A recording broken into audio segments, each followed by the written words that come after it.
Hello viewers, welcome to Mastering Official Letters, covering letters, applications and resume। इस video में हम discuss करेंगे official letters, उसके structure, types, parts और official words and phrases जो use होते हैं। एडमिनिस्ट्रेटिव पोस्ट पे काम करने वाले मुलाजमीन के लिए तो इंतहाई ज़रूरी है कि वो ड्राफ्टिंग स्किल्स को सीखें और जो गवर्नमेंट के लेटर्स एंड कॉरेस्पॉन्डेंस जिस तरीके से ड्राफ्ट किए जाते हैं, लेटर कंपोज किए जाते हैं या उसका रिप्लाई दिए जाते हैं, तो उसको सीखना जो है वो किसी भी गवर्नमेंट सर्वेंट के लिए, स्पेशली फॉर एडमिनिस्ट्रेटिव पोस्ट के लिए तो तमाम ही ज़रूरी है। तो शुरू करने से पहले मैं रिक्वेस्ट करता हूँ तमाम व्यूअर्स से कि वो इस चैनल को सब्सक्राइब करें, लाइक करें, ताकि इस रिलेटेड टू दिस और जितने वीडियोस हैं वो आपको इन्फो होते रहें। तो आपने ये वीडियो आखिर तक देखनी है। इसमें हम लेटर के जितने पार्ट्स होते हैं उसमें कौन कौन से वर्ड्स यूज़ होते हैं और किस तरीके से हमें लेटर लिखना चाहिए, क्योंकि गवर्नमेंट के लेटर्स और जो इनफॉर्मल हम लेटर्स लिखते हैं उसमें बहुत बड़ा डिफरेंस है।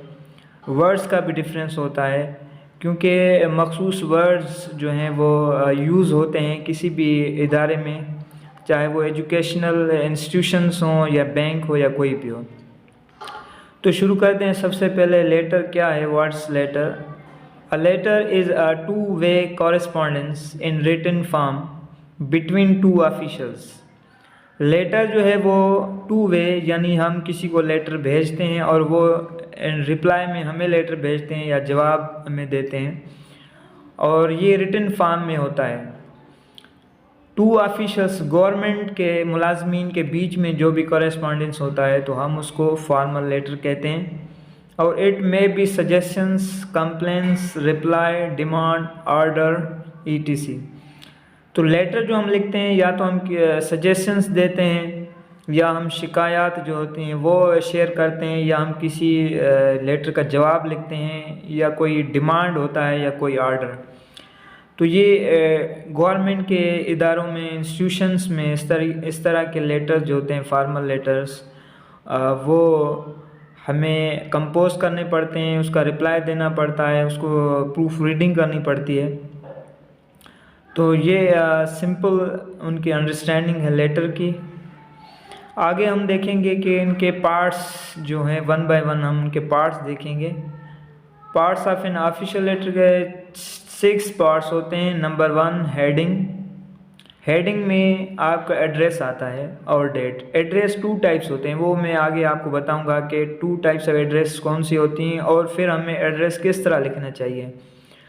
नंबर 2, इनसाइड एड्रेस, रिसिपिएंट्स एड्रेस, यानी 2 टाइप्स एड्रेस होती हैं, एक इंटरनल एड्रेस और एक एक्सटर्नल एड्रेस। जो इनसाइड एड्रेस है वो आपके इंटरनल एड्रेस है जिसमें आप रेसिपिएंट्स का एड्रेस लिखते हैं। नंबर 3, सैल्यूटेशन है जिसमें आपकी फॉर्मल ग्रीटिंग होती है। नंबर 4, बॉडी है। बॉडी में आप अपने सारे जो आपकी प्रॉब्लम्स होते हैं वो आपने main content of the letter वो आपने बॉडी में लिखना है। उनके 1 और 2 और 3 पैराग्राफ्स भी बन सकते हैं। Number 5, closing.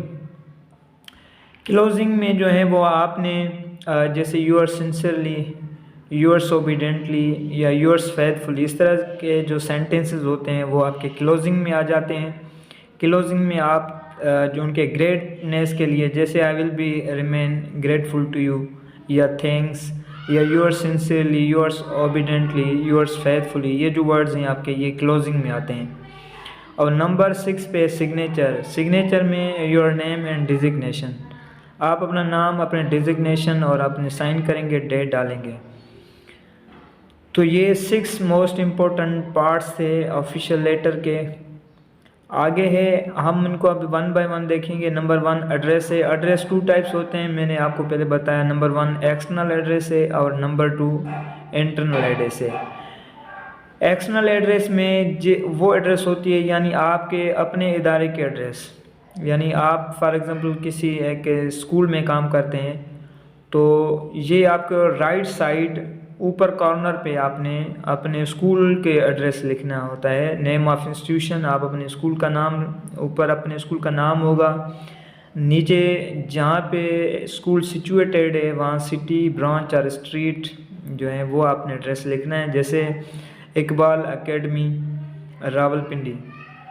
फिर तीसरी लाइन पे आपने ज़िप कोड या फ़ोन नंबर, अपने इंस्टीट्यूशन का फ़ोन नंबर यूज़ करना है, लिखना है। और नंबर 4 पे डेट मेंशन करनी है। तो ये 4 स्टेप्स होंगे आपके, जो आपके एक्सटर्नल एड्रेस, हम इसको एड्रेस 1 कहेंगे। याद रखिए कि एड्रेस 1 आपकी अपनी एड्रेस होती है, यानी अगर आप किसी को लेटर लिख रहे हैं तो आपके इदारे का, आपकी कंपनी का जो एड्रेस है वो पेज के राइट साइड ऊपर कॉर्नर पे आपने अपने एड्रेस लिखनी है। और उसके ये 4 स्टेप्स होंगे। पहले अपने कंपनी या इंस्टीट्यूशन का नाम, फिर सिटी या प्रोविंस, सिटी दोनों आप लिख सकते हैं, और नीचे फ़ोन नंबर और फिर डेट डालनी है। डेट, मंथ और ईयर, ये तीनों चीज़ें आपने ये मेंशन करनी है। इससे पता चलता है कि आपने ख़त कब लिखा था। अब यहाँ पे एग्जांपल्स हैं एड्रेस 1 के, जैसे इकबाल एकेडमी रावलपिंडी 0572342323। ये देखें फ़ोन नंबर है, फिर नीचे एड्रेस है। फरवरी जो है एक मंथ का नाम है, उनसे पहले आपने छोड़ देना होता है, क्योंकि जब पेपर प्रिंट हो जाता है उसके बाद जो आपका प्रिंसिपल या जो मैनेजर होता है वो वहाँ पे डेट लगा के फिर आगे फॉरवर्ड डिस्पैच कर देता है। तो यहाँ पे आपने एग्जांपल देखें, एग्जांपल 2 एड्रेस 2 है, जैसे to the regional director Iqbal academy Rawalpindi, ये आपका इंटरनल एड्रेस है, एड्रेस नंबर 2 है। आप देखेंगे कि दोनों एड्रेस के लिखने का थोड़ा डिफरेंस है। एड्रेस नंबर 2 में डेट डालने की कोई ज़रूरत नहीं है, आपने इंस्टीट्यूशन का नाम और सिटी का नाम लिखना है, जैसे टू द रीजनल डायरेक्टर, आपने जिसको लेटर लिखना है फिर उनका एड्रेस, ये आपका एड्रेस नंबर 2 होगा। आगे देखते हैं सब्जेक्ट। सब्जेक्ट आपने लिखना है, ये सब्जेक्ट ऑलमोस्ट जो है वो कवरिंग लेटर में लिखा जाता है, और इसको आप स्किप की कर सकते हैं, मगर एड्रेस का लिखना बहुत ज़रूरी है सब्जेक्ट का, क्योंकि पढ़ने वाले आपके सब्जेक्ट को पढ़ के ही समझ जाते हैं कि आगे क्या लिखा हुआ होगा। फॉर एग्जाम्पल सब्जेक्ट है provision of data of participants, यानी आपसे किसी ने लेटर लिखा है कि आपने अपने स्कूल के जो बच्चे पार्टिसिपेंट हैं उनके हमें डेटा प्रोवाइड करें। अब आप जब उसको लेटर लिखेंगे तो उसके जब आप कवरिंग लेटर बनाएंगे तो फिर आप सब्जेक्ट लिखेंगे provision of data of participant. और अगर आपका कवरिंग लेटर नहीं है तो आप नीचे सैल्यूटेशन में लिख सकते हैं dear sir, madam, to whom it may concern. To whom it may concern तब लिखते हैं जब आपको ये पता ना हो कि आप लेटर किसको लिख रहे हैं, तो फिर आपने to whom it may concern, फिर जो भी कंसर्न होगा वो खुद लेटर रिसीव कर लेगा। कवरिंग लेटर अगर आप लिख रहे हैं तो सब्जेक्ट के नीचे आपका रेफरेंस बार होता है, यानी आप लिखेंगे सब्जेक्ट आपने लिख लिया, सब्जेक्ट के नीचे आप रेफरेंस लिखेंगे। रेफरेंस में जिस लेटर का आप जवाब दे रहे हैं उस रेफरेंस का लेटर देना है। Letter number 1 2 3 as dated 12 February 2024। जो लेटर आपको रिसीव हुआ है, जिसका आप रिप्लाई बना रहे हैं, उनका जो एड्रेस नंबर 1 यानी जो राइट कॉर्नर पे है वो ही आपका रेफरेंस होता है, लेटर का रेफरेंस वो आपने लिखना है। और अगर आप लेटर एप्लीकेशन लिख रहे हैं तो रेस्पेक्टेड सर आर सर आप लिखते हैं, या respected madam or respected sir. ये आपका लेटर या एप्लीकेशन के लिए होगा। कवरिंग लेटर के लिए आपने सब्जेक्ट के नीचे रेफरेंस लिखना है। तो अब आते हैं बॉडी पे। बॉडी में जब आप शुरू करेंगे, अगर आपकी एप्लीकेशन है या कवरिंग लेटर है, तो ये मोस्ट सम जो स्टार्ट के लेटर्स वर्ड्स होते हैं, सेंटेंसेस, जैसे it is intimated that. Intimated means explain, यानी आप ये बयान कर रहे हैं। It is stated that, it is informed that, I would like to bring to your attention, I am writing to inquire about. ये डिफरेंट स्टार्ट करने body जब आप स्टार्ट करते हैं, आप इसमें से जो आपको इजी लगे आप वहाँ उससे जो अपने बॉडी है अपना लेटर शुरू कर सकते हैं। चाहे आप इट इज़ इंटीमेटेड दैट लिखें, इट इज़ स्टेटेड दैट लिखें, इट इज़ इन्फॉर्म्ड दैट लिखें, I would like to bring to your attention लिखें। पहले लिखा जाता था आई रिक्वेस्टेड या आई बेग योर रिक्वेस्ट। तो वहाँ पे बेग अब जो है वो ओल्ड रूल है, अब भी जो है बेग नहीं लिखा जाता। आप उनकी जगह पे it is stated that simply लिखें, इट इज़ इन्फॉर्म्ड दैट लिखें। आप अगर किसी मसले के कोई प्रॉब्लम है उनको आप जो है किसी को लिख रहे हैं तो I would like to bring to your attention लिखेंगे। और कोई इंक्वायरी हो तो कोई पूछना चाहते हैं, कोई इंक्वायरी करना चाहते हैं तो फिर लिखेंगे I am writing to inquire about. इसमें से और भी कोई सेंटेंस जो मोस्ट फॉर्मल हो आप उसको यूज़ कर सकते हैं। अगर आपने अपनी एप्लीकेशन के साथ कोई डॉक्यूमेंट्स अटैच किए हैं या कोई एनेक्जर कहते हैं, यानी आप जो कोई लिस्ट, कोई डेटा, कोई टेबल, ग्राफ या बार एक अलग एक्सेल शीट में या MS वर्ड में कोई भी आप डेटा लिखते हैं तो वो एप्लीकेशन से अलग होता है, तो उनका आपने एनेक्जर कहेंगे, यानी एनेक्जर ए। अगर आपने एक टेबल यूज़ किया है तो एनेक्जर ए, अगर दो होंगे तो एनेक्जर बी। और अगर आपने सिर्फ डॉक्यूमेंट अटैच किए हैं तो आप लिखेंगे please find enclosed if documents attached. आपने वहाँ पे सिर्फ लिखना है प्लीज़ फाइंड इनक्लोज्ड, बस इफ़ डॉक्यूमेंट्स अटैच नहीं लिखना है। ये मैंने आपको समझाने के लिए सिर्फ यहाँ पे लिखा है। और अगर आपने डॉक्यूमेंट्स नहीं बल्कि कोई डेटा जैसे लिस्ट ऑफ स्टाफ मेंबर्स, तो आपने फिर वहाँ पे आपने लिखना है एनेक्जर ए अटैच्ड। अब आते हैं क्लोजिंग में।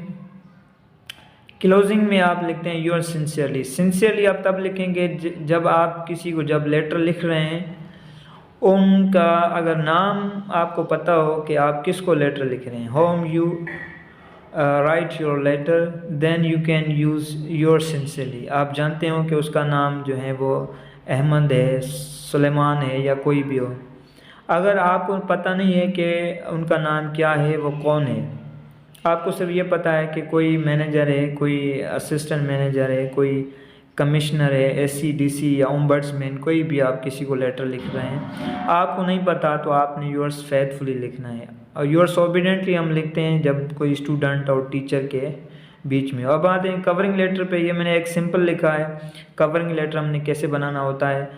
To the regional director Iqbal academy Rawalpindi, आपने सबसे पहले अपना ये एड्रेस नंबर 2 है। और अगर आपने एड्रेस नंबर 1 लिखना है तो आपने ही direct address number right corner पे लिखना है। Subject submission of data of participants, यानी आपको किसी हाई अथॉरिटी ने डेटा मांगा है पार्टिसिपेंट का तो आप सब्जेक्ट में लिखेंगे सबमिशन ऑफ डेटा पार्टिसिपेशन, क्योंकि सब्जेक्ट को पढ़ के ही समझ आ जाती है कि आपने क्या भेजा है।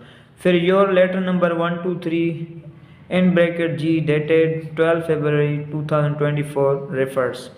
अगर एक रेफरेंस जब रेफर हो लेटर हो तो आपने रेफर्स लिखना है, एक से ज़्यादा होगा तो फिर आप सिर्फ रेफर लिखेंगे। ये आपका लेटर का रेफरेंस है, यानी जो पहले आपको लेटर आया था उसका रेफरेंस दे के आप फिर अपना लेटर लिखेंगे। नीचे जैसे लिखा the data on the subject in respect of this institution company as per Annex A attached is forwarded herewith for your further necessary action please। अब यानी किसी ने आपसे डेटा मांगा है आपके इंस्टीट्यूशन का तो आपने वो डेटा प्रोवाइड किया है तो आप लिखेंगे the data on the subject. On the subject का मकसद है कि ऊपर सब्जेक्ट में हमने लिखा हुआ है कि submission of data of participant. और एनेक्जर ए अटैच्ड आप इस वजह से लिखेंगे कि आपने कवरिंग लेटर के साथ एक और लेटर भी अटैच किया हुआ है जिसमें पार्टिसिपेंट की लिस्ट है। तो नीचे हम लिखेंगे is forwarded here with for your further necessary action please. इसमें आपने देखना है कि नेसेसरी एक्शन के बाद कॉमा आएगा, प्लीज़ का पी स्मॉल में होगा, लास्ट में फुल स्टॉप देंगे।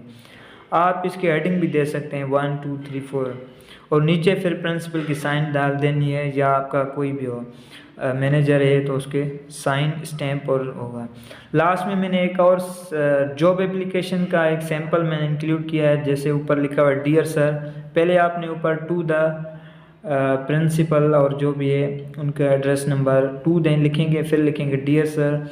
और आप इसमें सब्जेक्ट भी लिख सकते हैं applying for the post of for the application for the post of SST फिर आप डियर सर और शुरू करें। I am writing to apply for the post of SST advertise on 15 March through the daily Dawn with mention relevant experiences और skills. I am confident in my ability to contribute effectively to your team.